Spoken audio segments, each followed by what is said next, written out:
Hi everyone, this is Dr. Chavikar. Welcome to my video lecture. Actually BEd में एक subject होता है first year में समकालीन भारत एवं शिक्षा। आज में उसका एक टॉपिक है वैदिक काल की शिक्षा। तो आज मैं आपको लेक्चर उसी पे दूंगी। ये बहुत इम्पॉर्टेंट है। ये जब आपकी बीएड में भी आता है, ये आपकी डीएलएड जो होता है उसका भी एक सब्जेक्ट होता है, और जब आप नेट की परीक्षा करते हो उसमें भी आता है, और जब आप टेट और सुपर टेट करते हो तो उसका भी एक पार्ट होता है। तो आप ये आराम से सुनिए, मैं आपको बहुत ही इजी लैंग्वेज में बताने वाली हूँ। मैंने इस सब्जेक्ट पे अपनी सारी वीडियो तैयार कर ली है। आप इन्हें आराम से सुनिए और देखिए कि मैं किस तरह से समझा रही हूँ। आपको मेरे बोलते बोलते ये जो है सारे टॉपिक बिल्कुल अच्छी तरह से समझ आ जाएंगे। तो चलिए अब स्टार्ट करते हैं। सबसे पहले बहुत सारे काल में शिक्षा है जो आपके सब्जेक्ट का पार्ट है। तो आज मैं बताऊंगी वैदिक काल में शिक्षा का क्या अर्थ था और वैदिक कालीन शिक्षा की क्या विशेषताएं थी। तो वैदिक कालीन शिक्षा के इतिहास में एक सबसे अच्छा और प्राचीनतम समय कहा जाता है, क्योंकि इस समय जो शिक्षा का उद्देश्य था वो बहुत महान होते थे। आजकल अगर हम देखें तो मेनली आप शिक्षा किस लिए लेते हो? आप शिक्षा इसलिए लेते हो ताकि हमें अच्छी सर्विस मिले और हम अच्छा पैसा कमाएं। जनरली बच्चों का यही पर्पस होता है। लेकिन प्राचीन काल में जो विद्या थी उसकी सीखने का मेन पर्पस था धर्म की प्राप्ति को करते हुए मोक्ष की प्राप्ति को करना। प्राचीन काल की जो वैदिक कालीन शिक्षा थी उसकी वजह से जो हमारे वैदिक साहित्य थे वो आज भी सुरक्षित है और बहुत सारे मौलिक विचारकों का जन्म हुआ। वैदिक शिक्षा में शिक्षा को दो अर्थों में लिया जाता था। कितने अर्थों में लिया जाता था? दो अर्थों में। पहला था संकुचित अर्थ और दूसरा था व्यापक अर्थ। संकुचित अर्थ में मीन्स नैरो सेंस में इस शिक्षा का मतलब था कि आप गुरुकुल में जाके जो शिक्षा लेते हैं उसे संकुचित अर्थ में शिक्षा कहा जाता था। और व्यापक अर्थ में शिक्षा का मतलब सिर्फ गुरुकुल में जाकर शिक्षा लेना ही नहीं था, बल्कि ये शिक्षा विचारकों के अनुसार पूरे जीवन भर चलती थी।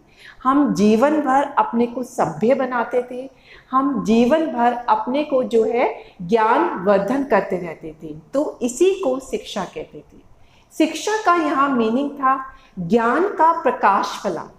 किसका प्रकाश फैलाना? ज्ञान का प्रकाश फैलाना, जिससे हर मनुष्य को मोक्ष की प्राप्ति हो। क्योंकि वैदिक समाज में धर्म को बहुत अधिक महत्व दिया जाता था और कहा जाता था अगर विद्या नहीं है तो वो मनुष्य पशु के समान होता है, लेकिन अगर किसी व्यक्ति के पास विद्या है तो सब जगह उसका जो है आदर होता है। विद्या के महत्व को बताते हुए कहा जाता था विद्या एक माँ की तरह होती है जो अपने बच्चे की हमेशा रक्षा करती है। विद्या पिता के समान होती है जो उसको हमेशा ज्ञान का मार्ग दिखाती है। विद्या एक पत्नी की भांति भी होती है जो उसको हमेशा सुख प्रदान करती है। विद्या तो एक कल्प वृक्ष के भांति है। जिस तरह से हम कल्प वृक्ष से जो चीज मांगते वो हमें मिल जाती है, उसी तरह से अगर मनुष्य विद्यावान है तो वो जो चीज चाहेगा वही उसे मिल जाती है। तो इस तरीके से हम देखते हैं वैदिक काल में जो है शिक्षा का अर्थ दोनों रूपों से लिया जाता था। जो हम गुरुकुल में पढ़ते थे वो भी होती थी, और जो जीवन पर्यंत हम शिक्षा का ज्ञान का प्रकाश फैलाते थे उससे जब हमें मोक्ष की प्राप्ति होती थी तो हमें माना जाता था कि विद्या का हमारा मीनिंग जो है पूर्ण हो गया। तो आई थिंक कि अब आपको वैदिक कालीन शिक्षा का मीनिंग बहुत अच्छे से क्लियर हो गया होगा। ठीक है, अब मैं आपको बताऊंगी कि वैदिक कालीन शिक्षा की विशेषताएं क्या होती थी। देखिए, अब आप मेरी स्लाइड देखेंगे वैदिक काल में भारतीय शिक्षा की क्या क्या विशेषताएं होती थी। देखिए, इसमें सबसे पहला है इसकी विशेषता उपनयन संस्कार। मैं पूरा बताऊंगी। विशेषता से मतलब है कि बच्चा गुरुकुल में जाके और जब गुरुकुल से बाहर आता था तो इस पूरी जर्नी में वो किस किस फेज से गुजरता था और उन फेज में क्या क्या विद्या की जो विद्या ली जाती थी, उस प्रोसीजर की क्या क्या विशेषताएं होती थी। तो सबसे पहले है उपनयन संस्कार। मैंने इसे इजी लैंग्वेज में भी लिख दिया है, विद्या आरंभ संस्कार। देखिए, उपनयन का मतलब होता है पास ले जाना। ठीक है, उपनयन का क्या मतलब हुआ? पास ले जाना। जब माता पिता अपने बच्चे को गुरु के पास ले जाते थे, तो ये जो पास ले जाते थे उसे कहते थे कि वो उपनयन के लिए बच्चे को पास ले जा रहे हैं। जब मनुष्य अपने बच्चों को जन्म देता था तो उस समय माना जाता था कि ये सिर्फ शारीरिक जन्म है, लेकिन गुरुकुल में जाके जब वो पढ़ाई शुरू करता था तो माना जाता था कि अब उसका दूसरा जन्म शुरू हुआ है, जिसे हम आध्यात्मिक जन्म कहते हैं। तो गुरुकुल में जाके ही उसके दूसरे आध्यात्मिक जन्म का शुरू होता था। उपनयन संस्कार के लिए गुरु एक शुभ दिन को निश्चित करते थे। जैसे हम भी आजकल देखते हैं, हम कोई भी शुभ कार्य करते हैं तो हम किसी शुभ दिन ही शुरू करते हैं। उसी तरीके से वैदिक काल में जो थी शिक्षा की बहुत महत्ता थी, इसलिए जो उपनयन संस्कार था वो एक शुभ दिन किया जाता था। उस दिन गुरु उनको वस्त्र प्रदान करता था। ये वस्त्र या तो हिरन और बकरी के चर्म के होते थे या कपास और सूत के होते थे। फिर उनको कमर में मेखला पहनाई जाती थी, उनको दंड धारण कराया जाता था और उनके बालों का भी विशेष ध्यान रखा जाता था। या तो बच्चों का जो छात्र थे अब उनका सिर मुंडवा दिया जाता था, या वो शिखाए रखते थे, या सिर पे सिर्फ एक वो चोटी बना के रखते थे। जिस दिन उपनयन संस्कार होता था, गुरु शिष्य से पूछते थे आप किसके ब्रह्मचारी हो? तो बच्चा कहता था मैं आपका ब्रह्मचारी हूँ। इस पर गुरु कहते थे नहीं, आप इंद्र के ब्रह्मचारी हो और पहला आचार्य आपके अग्नि देवता है। फिर वो अग्नि की प्रेजेंस में गुरु बच्चे का हाथ पकड़कर उसको स्वीकार करते थे और उसको गायत्री मंत्र का जाप करा के उसको अपने संरक्षण में ले लेते थे। तो इसे बोलते थे उपनयन संस्कार। अब आपको बिल्कुल अच्छे से समझ में आ गया होगा, मैंने बड़े आराम से और बहुत ही लिमिट लैंग्वेज में आपको बताया है कि उपनयन संस्कार कैसे होता था। अब गुरुकुल में बच्चे का एक तरीके से एडमिशन हो गया। नेक्स्ट होता है गुरुकुल प्रणाली। देखिए, वहाँ पे जो थी गुरुकुल में जब बच्चे रहते थे, जो विद्यालय होते थे, एक तरीके से उनको उस वक्त गुरुकुल कहा जाता है। आजकल हम इन्हें स्कूल बोलते हैं या कॉलेज बोलते हैं, लेकिन प्राचीन काल में जहाँ बच्चे छात्र शिक्षा लेते थे उसे गुरुकुल कहते थे। और ये गुरुकुल शहर के कोलाहल से दूर प्रकृति की वादियों में, प्रकृति की गोद में होता था, जहाँ पे प्रकृति का बहुत ही सुरम्य वातावरण होता था। और ऐसे सुरम्य वातावरण में गुरु के पास रह के छात्र शिक्षा लेते थे। लेकिन वहाँ की एक गुरुकुल प्रणाली होती थी और हर छात्र को उसे पालन करना होता था। बच्चे को जो छात्र हो जाते थे वहाँ के, उन्हें ब्रह्म मुहूर्त में उठना पड़ता था। वो गुरु के परिवार और अन्य छात्रों के साथ ही वहाँ पर रहते थे। भिक्षा मांग के वो गुरु पत्नी को देते थे और जो गुरु पत्नी उन्हें खाना देती थी उसी को खाते थे। वो पूरे आश्रम की सफाई करते थे, गाय का दूध धोते थे, फिर गुरु के चरणों में बैठ के पाठ का पाठन करते थे। शाम को वो व्यायाम करते थे, फिर दोबारा से गुरु के पास रह के वो शिक्षा लेते थे और अपने दूसरे संगी साथियों के साथ उसका अभ्यास करते थे और वो हमेशा ब्रह्म मुहूर्त में ही उठ जाते थे। तो ये थी गुरुकुल प्रणाली। गुरुकुल प्रणाली बहुत डिसिप्लिन में रहती थी और बहुत अच्छे से बच्चे को वहाँ पे रह के आत्म संयमी बनना आता था और उसमें सात्विक गुणों का विकास होता था। तो इस तरीके से वहाँ पे गुरु की प्रणाली थी। अब नेक्स्ट आता है अध्ययन काल। अब हम देखते हैं कि वहाँ पे कितने टाइम तक रहकर बच्चे को पढ़ना होता था। देखिए, पहले हमारे वेदों की शिक्षा दी जाती थी। हमारे 4 वेद हैं, तो एक वेद को पढ़ने में 12 वर्ष का टाइम लगता था। तो अगर बच्चे को सिर्फ एक ही वेद पढ़ना होता था या सामान्य शिक्षा, सामान्य धर्म ग्रंथ की सिर्फ शिक्षा लेनी होती थी, तो उसको न्यूनतम कम से कम 12 वर्ष रह के वहाँ पे पढ़ना पड़ता था। अगर छात्र वहाँ पे 24 साल रह के जो है पढ़ाई करते थे तो माना जाता था कि वो छात्र वसु कहलाएंगे। ठीक है। अगर बच्चे जो हैं वहाँ पे 36 साल रह के अध्ययन करते थे तो ऐसे बालकों को जो है रुद्र कहा जाता था। और जो चारों वेद पढ़ के निकलते थे, अर्थात जो पूरे 48 वर्ष तक रह के गुरु के चरणों में शिक्षा लेते थे, उन्हें आदित्य कहा जाता था, सूरज के समान कहा जाता था, इसलिए उनका नाम था आदित्य। तो न्यूनतम उनको 12 वर्ष की शिक्षा लेनी पड़ती थी और मैक्सिमम वो जो है 48 साल की शिक्षा गुरुकुल में रहकर ले सकते थे। अब इसके बाद आता है शिक्षा का माध्यम। शिक्षा का माध्यम कैसे है? जैसे आपको पता है आजकल आप हिंदी में भी शिक्षा ले सकते हैं और अंग्रेजी में भी शिक्षा ले सकते हैं, लेकिन वैदिक काल में जितने भी धर्म ग्रंथ, जितने भी वेद लिखे गए थे, वो सब संस्कृत में ही लिखे गए थे। तो अगर वेदों को पढ़ना था तो आपको संस्कृत भाषा का ज्ञान होना बहुत जरूरी था। इसलिए वहाँ पर माध्यम हिंदी ना होके, वहाँ पे लोक भाषा की लैंग्वेज ना होके, वहाँ का माध्यम जो था संस्कृत था।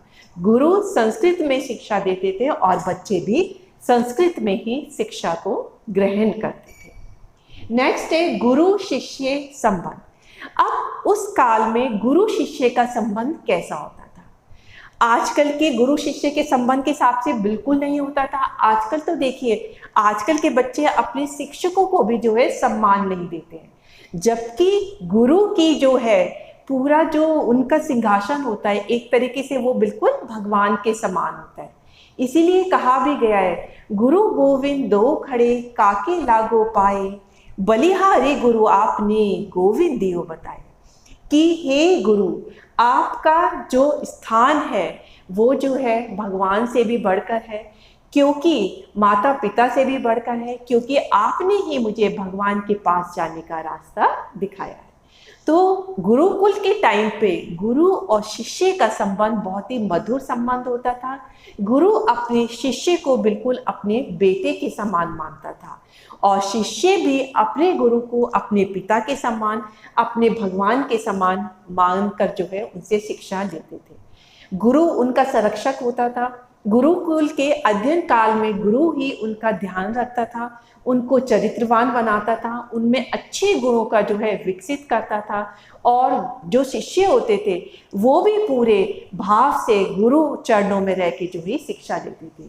इसलिए गुरु और शिष्य का संबंध जो है बहुत ही ज़्यादा जो है महत्वपूर्ण और बड़ा ही मधुर संबंध होता था।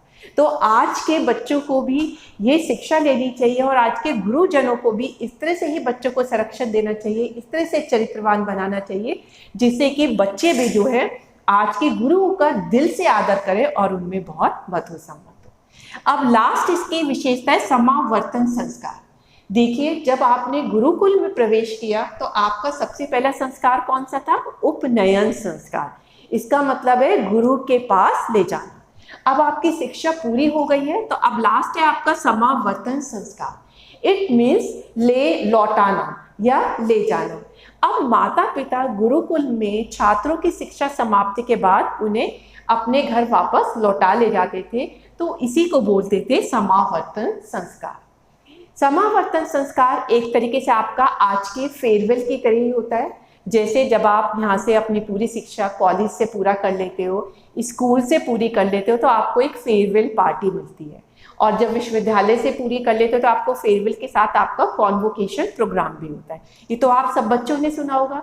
तो जो आज का कॉन्वोकेशन प्रोग्राम है उसी को हम वैदिक काल में समावर्तन संस्कार कहती थी। इस संस्कार में नए वस्त्र बच्चों को दिए जाते थे नहाने के बाद, और उसके बाद जो गुरु होते थे उनको एक कॉन्वोकेशन एड्रेस होता था, उनको उपदेश देते थे और उनको स्नातक की उपाधि देते थे। स्नातक की उपाधि का मतलब है कि छात्र ने गुरुकुल में ब्रह्मचार्य का पालन करते हुए विद्या रूपी जल में स्नान कर लिया। इसे बोलते थे स्नातक। इसीलिए उस दिन सुगंधित जल से स्नान करके बच्चे जो थे अच्छे अच्छे वस्त्र पहनते थे। उस वक्त जब वो फेयरवेल स्पीच देते थे, अपना कॉन्वोकेशन एड्रेस देते थे, तो गुरु कहते थे जीवन पर्यंत आपको अच्छे गुणों का विकास करना है, अपने कर्तव्य का पालन करना है, माता को अपनी देवी समझना है, पिता और आचार्य को अपना देवता समझना है, अपने समाज को, अपने राष्ट्र को अपना देवता समझना है और हमेशा उनके विकास में लगे रहना है और अच्छे गुण को प्राप्त करते हुए अंत में मोक्ष को प्राप्त होना है। तो इस तरह से बच्चों को बड़े प्रेरणात्मक शब्दों में रह के, मतलब प्रेरणात्मक शब्दों में वो उपदेश देके बच्चों का मोटिवेशन बहुत हाई करते थे। तो इसे बोलते हैं समावर्तन संस्कार। तो अब आपको पता चल गया होगा कि वैदिक कालीन की शिक्षा की विशेषताएं क्या होती है।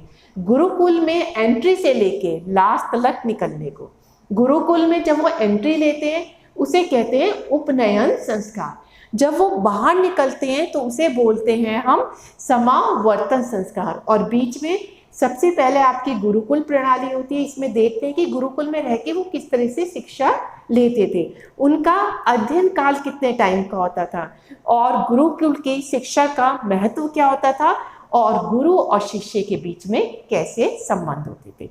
आई थिंक कि अब आपको वैदिक काल में शिक्षा का क्या अर्थ होता था और इसकी क्या विशेषताएं होती थी आपको बहुत अच्छी तरीके से पता चल गई होंगी।